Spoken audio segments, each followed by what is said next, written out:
சங்கீதம் அதிகாரம் 141.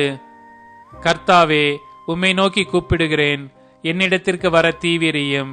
நான் உம்மை நோக்கி கூப்பிடுகையில் என் சத்தத்திற்கு செவி கொடும்.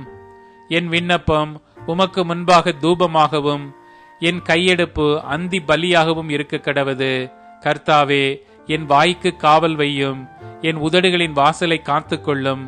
அக்கிரமம் செய்கிற மனுஷரோடே ஆகாமிய கிரியைகளை நடப்பிக்கும்படி என் இருதயத்தை துன்மார்க்கத்திற்கு இணங்க ஒட்டாதேயும்.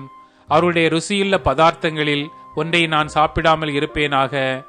நீதிமான் என்னை தயவாய் குட்டி என்னை கடிந்து கொள்ளட்டும்.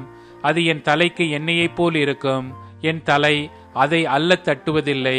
அவர்கள் இக்கட்டுகளில் நான் இன்னும் ஜெபம் பண்ணுவேன். அவருடைய நியாயாதிபதிகள் கண்மலை சார்புகளிலிருந்து தள்ளுண்டு போகிற போது என் வார்த்தைகள் இன்பமானவைகள் என்று கேட்பார்கள். பூமியின் மேல் ஒருவன் மரத்தை வெட்டி பிளக்கிறது போல எங்கள் எலும்புகள் பாதாள வாய்க்கு நேராய் சிதறடிக்கப்பட்டிருக்கிறது. ஆனாலும் ஆண்டவராகிய கர்த்தாவே, என் கண்கள் உம்மை நோக்கி இருக்கிறது. உம்மை நம்பி இருக்கிறேன். என் ஆத்துமாவை வெறுமையாக விடாதேயும்.